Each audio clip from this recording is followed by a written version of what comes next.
a esta charla de ciclo de divulgación que estamos organizando del Instituto Nicolás Cabrera. Hoy nuestro invitado es Cayetano López, bien conocido por todos los miembros de la universidad. Solamente voy a decir que, para aquellos que no lo sepan, pues ha sido rector de nuestra universidad durante 9 años, es catedrático de física teórica aquí y actualmente director general del CIEMAT. Y nos va a hablar del problema energético, el cambio de modelo, un tema sumamente interesante, así que bueno, Cayetano, por favor, muchas gracias por venir. Gracias. Bueno, es un tema sumamente interesante, pero sumamente trivial, ¿no? O sea, y muchos de los que veo aquí... Quizás mejor si apago eso. Como queráis. Y muchos de los que veo aquí seguramente ¿así mejor? saben más que yo de este asunto, así que a lo mejor casi lo mejor es pasar rápido por lo que tenía preparado, que como digo es bastante trivial y muchos de vosotros lo conocéis, y a lo mejor centrarnos más en el diálogo final, ¿no? Porque hay asuntos de matiz que tienen cierto interés. Bueno, como todos sabéis, la energía es un ingrediente básico en cualquier sociedad, pongamos humana, ¿no? No sé si en las sociedades animales también. Cuando se piensa en cuáles son los elementos esenciales para la existencia de una sociedad humana, desde luego el agua y los alimentos son los primeros, son básicos porque son los que proporcionan lo que se necesita para vivir, y el siguiente sin duda es la energía. Cualquier actividad humana cualquiera requiere el concurso de energía externa, energía que no esté en los alimentos, ¿no? Durante milenios, la única energía externa de la que se ha dispuesto es la energía que hoy llamamos biomasa, pero que es la leña, los vegetales que se queman, y la energía muscular de los animales para moverse o para transportar cosas. Y de modo muy simbólico, es decir, muy marginal, pues la energía del viento para mover molinos o velas y cosas por el estilo. Pero esencialmente era este tipo de energía. Actualmente esta energía, que la energía, digamos, de quemar arbustos o árboles y demás, se sigue consumiendo en muy pocos países, los países más pobres. Es una forma de energía no comercial y no me centraré en ella porque lo básico es lo que llamamos energía comercial, cuyo suministro procede de unas pocas fuentes de energía. Las fuentes de energía conocidas, existentes, digamos, son muy pocas. Aunque hay una gran cantidad de literatura friki sobre multitud de otras fuentes de energía misteriosas, milagrosas, limpias, inagotables, etc., en realidad las fuentes de energía que conocemos, las que existen, son muy pocas. Y aquí están, estas son las fuentes de energía primaria. Ya sabéis que la energía primaria luego se transforma, una parte de la energía primaria se transforma, en electricidad por ejemplo, y para pasar a la energía final, la energía de uso. Entonces, como veis, las fuentes de energía primaria básicas son los combustibles fósiles, petróleo, carbón, gas natural. Nada menos que a nivel global, en energía comercial, estoy diciendo, el 87% de la energía primaria procede de esas fuentes de energía. La hidroeléctrica, que es una renovable, aunque a algunos no les guste por razones ambientales, pero es una fuente renovable, supone el 6,5%, la nuclear 5,5%, y lo que llamamos renovables distintas de la gran hidroeléctrica, pues son, como veis, es marginal a nivel global, 1,3%, nada, prácticamente nada. Bueno, entonces, simplemente la visión de esta, si os ponéis a pensar no más de 5 segundos sobre esta figura, os daréis cuenta inmediatamente que este esquema no es sostenible. O sea, el hecho de que el 87% de toda la energía primaria proceda de los combustibles fósiles es una anomalía, por cierto. Pues en la historia de la humanidad eso solo se puede mantener durante un tiempo pequeño y está abocado este esquema a cambiar, a ser cambiado por muchas razones. Los combustibles fósiles, por definición, son escasos y limitados. Existen sobre la corteza terrestre los que se han formado a lo largo de millones de años a partir de organismos que vivieron en otras épocas, enterrados a grandes presiones, temperaturas y demás, pero en fin, son limitados y escasos. Y llegarán hasta un cierto límite y a partir de ahí seguirá habiendo, pero cada vez en profundidades mayores, más difíciles de obtener, con menos contenido de energía y demás. Luego además tienen la particularidad de que están muy mal repartidos. Sobre todo el petróleo, que es, como veis, la primera fuente de energía primaria y que es el más difícil de sustituir, está muy mal repartido.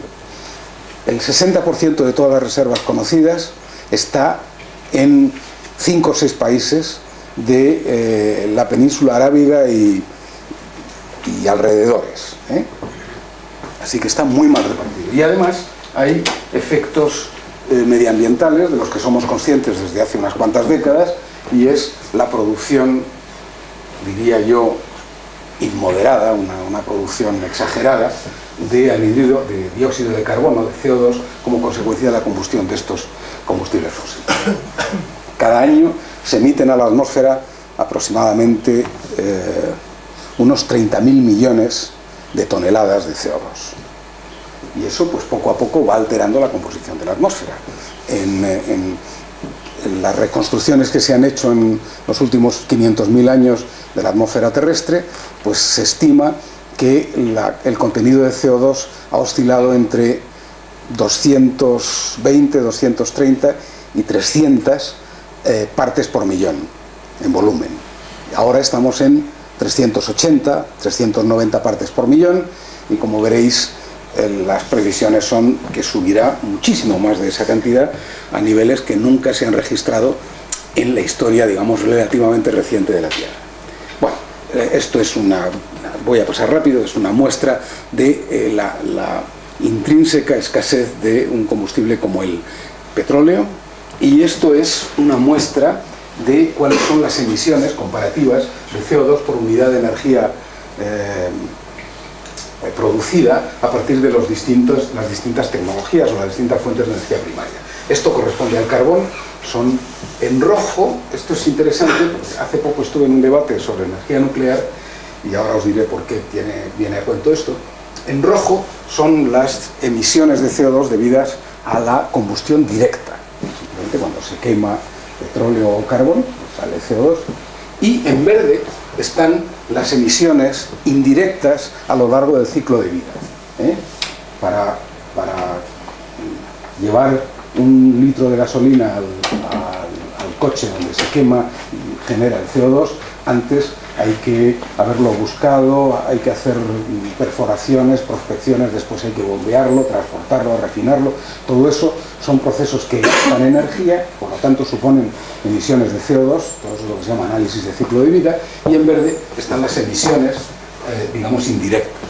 Entonces, esto es el carbón, el petróleo, el gas natural. Como se ve, el gas natural, dependiendo de cómo se queme, en centrales normales o el ciclo combinado, que son más eficientes, pues emiten más o menos, pero bastante, del orden de la mitad aproximadamente que el carbón. Es el más contaminante desde este punto de vista. Y aquí están todas las renovables, incluyendo la nuclear, que como veis solo tienen emisiones verdes, o sea, emisiones que proceden del ciclo de vida. Y en particular la nuclear, que es esta, pues tiene unas emisiones muy pequeñas, del mismo orden de magnitud que este trocito verde que hay aquí para el carbono, y del orden de magnitud de todas las renovables, quizá un poco menos que la fotovoltaica, una clase de fotovoltaica, una clase de hidroeléctrica. Lo digo porque en un debate que tuve hace 3 o 4 días, alguien decía que finalmente las emisiones de CO2 de una central nuclear eran comparables a las de una central térmica, y desde luego, bueno, no es esto lo que piensan y lo que han calculado o han estimado los expertos en este tipo de cosas. Bueno, esto es cuáles son las perspectivas en cuanto a emisiones. El cambio climático y las emisiones de CO2 y demás, yo creo que es un asunto grave. Desafortunadamente no vemos su gravedad porque es muy lento, es una cosa acumulativa, pero yo creo que lo sufrirán las próximas generaciones, ¿no? Y será un problema serio.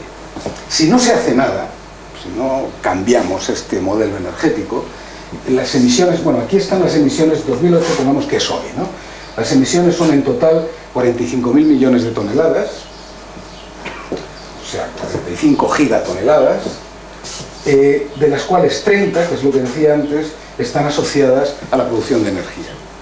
Y el resto son otros fenómenos que tienen que ver con la deforestación, las emisiones de metano, de óxidos de nitrógeno, etc. Si, por lo tanto, lo fundamental está aquí. Si no se hace nada, esto seguirá aumentando y en el plazo, en el año 2050, vamos, 40 años de aquí, pues casi se habrá duplicado las emisiones. Como sabéis, todos los intentos para evitar las emisiones de CO2 pues han tenido muy pocos resultados, se han saldado con fracasos, las cumbres, tal. En la última cumbre en donde se acordó algo, pero que tiene muy poco valor porque no es imperativo, que fue, no sé si la de Copenhague o la de Cancún, en una de estas, los países adoptaron el acuerdo de que había que intentar que el cambio en el contenido de la atmósfera fuera tal que el aumento de temperatura asociado a ese cambio no superara los 2 grados centígrados, porque se supone que más allá de los 2 grados centígrados los desequilibrios o los trastornos climáticos y demás pues podrían ser graves y perturbadores. Para no llegar para no sobrepasar los 2 grados centígrados a lo largo de este siglo, los expertos en estas cosas calculan que el máximo de emisiones, el máximo contenido de CO2 en la atmósfera debería ser 450 partes por millón. Ahora estamos en 380, 390, históricamente en los últimos 500.000 años el máximo eran unas 300, pues se suponía que con 450 partes por millón. Y eso es lo que da lugar a que se construya lo que se llama el escenario 450, que es este de aquí. El escenario 450 es el escenario del sistema energético y de otros sistemas que también producen gases de efecto invernadero para conseguir que el máximo de contenido de CO2 en la atmósfera sea 450 partes por millón. Para conseguir eso, actualmente, al ritmo de emisiones que se están haciendo cada año, se superará aquí, cuando lleguemos aquí, se superará por mucho esa cantidad de 450 partes por millón. Para que el máximo sea 450 partes por millón, las emisiones de cada año tendrían que ir disminuyendo. Tendrían que ir disminuyendo hasta la mitad en el año 2050.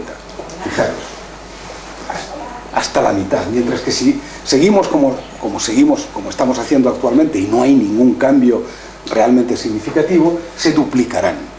En lugar de duplicarse, haría falta que se dividieran por 2. Bueno, y la Agencia Internacional de la Energía habla de un escenario que se llama el New Policies, que es intermedio, que supondría tomar una serie de medidas que tampoco se están tomando. Así que realmente la necesidad de cambiar el esquema energético es enorme y tendría que ser muy drástica, fijaros, para producir este cambio de tendencia, de transitar por esta curva a transitar por esta curva de aquí abajo. Bueno, voy a pasar. Una parte de la energía primaria, aproximadamente el 40%, se convierte en electricidad. Las renovables están muy asociadas a la electricidad, y una parte de las renovables que es los biocombustibles que no, pero todo lo demás está. Y este es lo más reciente, el esquema de generación de electricidad en el mundo. Quizá, bueno, a los que no estéis familiarizados con estas cosas, os asombre que todavía el 42% de toda la electricidad que se genera en el mundo tenga como origen el carbón. O sea, la fuente de energía más antigua, más contaminante, en fin, todo lo que se diga del carbón es poco, y sin embargo sigue siendo la fuente de energía principal para producir electricidad en el mundo. De hecho, en Estados Unidos la mitad de la electricidad sigue procediendo del carbón. En China el 80%, en Polonia el 90%. La nuclear tiene una presencia intermedia. Aquí está el gas natural importante, y después las renovables, como siempre la hidroeléctrica, una parte importante, y en producción de electricidad la renovable sigue siendo marginal. Eso lo pongo para ver lo que ocurre en España. Ayer oí por la radio de un economista que decía que nuestro el esquema, digamos, de generación de electricidad era absurdo, era horrible, se alejaba mucho de los otros países y demás. Es verdad que es completamente distinto del de la mayoría de los países, pero yo al revés, considero que este es mucho más adecuado y más sensato que el general. Aquí el carbón, esto era en el año 2010, ahora os diré cómo ha cambiado en 2011, el carbón supone una cantidad muchísimo menor, la nuclear, bueno, corresponde a la media de los países desarrollados, del orden de un 20%, la mayoría es gas natural, sigue siendo combustible fósil, pero es más limpio, y aquí aparece lo novedoso, digamos, de nuestro esquema, que es que hay una parte muy importante que procede de renovables. Eólica nada menos que el 15%, solo hay un país que tenga una producción de electricidad en porcentaje mayor que nosotros, que es Dinamarca, en eólica, hidráulica, solar el 3% y biomasa y residuos. O sea que esto supone, como veis aquí, el 35% de la producción de electricidad y un 13,2% en energía final. Las renovables suponen en España 13,2% de energía. También últimamente se está diciendo por ahí que España ha cubierto ya los objetivos 20-20-20 de la Unión Europea en lo que se refiere a las renovables, al 20% de renovables. Eso lo he leído en el periódico y se lo oí, no sé si ayer o anteayer, al presidente de Iberdrola. Bueno, eso no es así, eso es claramente, eso es erróneo. Eso no.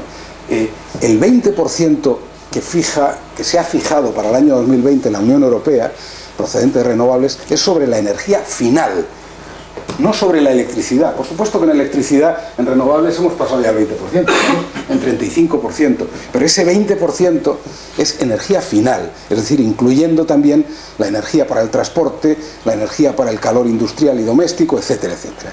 Y en términos de energía final, en renovables, España está en el 13,2%, que es una cifra bastante elevada en comparación con la mayoría de los países europeos, excepto los nórdicos, que tienen una gran cantidad de energía hidroeléctrica. Y este esquema, yo creo que este esquema, que es la fuente de todos los problemas, no la fuente de todos los problemas, se le achaca ser la fuente de los problemas del déficit de tarifa y demás, yo creo que es mucho más sensato que el general este, en donde el carbón tiene una parte importante. ¿Cómo ha cambiado esto en el año 2011? Ha cambiado bastante, y el cambio fundamental ha sido que la hidráulica ha disminuido, porque el año 2011 ha sido, desde el punto de vista de la pluviometría, mucho peor que el 2010, por lo tanto la hidráulica ha disminuido un poco, y el carbón ha aumentado casi al doble, ha pasado del 8 aproximadamente al 14, al 15%, debido a las ayudas al carbón nacional, esta especie de cosa que va en contradicción con las ayudas a las renovables. Entonces, ha disminuido un poco la hidráulica, la eólica está más o menos, en el año 2011 ha sido aproximadamente el 15%, un poquitín más, y ha disminuido también el gas natural. Bueno, este es nuestro esquema de producción de electricidad. Entonces, de todo lo que he dicho anteriormente, se deduce que este es mi pensamiento, ¿no? Que lo básico para ir a un esquema energético más sostenible, que no tenga todos estos problemas que ya he dicho antes, es ir hacia la reducción en el contenido en carbono de las fuentes de energía primaria. Eso es lo básico. A mi juicio, si uno tuviera que resumir en una frase qué es lo que hay que hacer en el ámbito de la energía para el futuro, es siempre, como sea, reducir el contenido en carbono de las fuentes de energía primaria. Es decir, reducir nuestra dependencia de combustibles fósiles. Entonces, para eso hay una actuación sobre la demanda energética, que es ahorro y eficiencia energética, pero ya os digo que el ahorro y eficiencia energética tendrá un impacto global muy pequeño, incluso aunque se tomen medidas muy drásticas, tendrá un impacto global muy pequeño, porque el ahorro y eficiencia energética solo tienen sentido en los países que despilfarran energía, que son los países ricos, que son una minoría del planeta. La mayoría de los países del planeta tienen escasez también de energía y por lo tanto no parece muy lógico que puedan acometer programas de ahorro y eficiencia energética. Necesitan consumir más energía, no menos. Por lo tanto, a nivel global tendrá un efecto pequeño, aunque en algunos países tendrá un efecto grande. Desde luego en el nuestro sí que sería importante.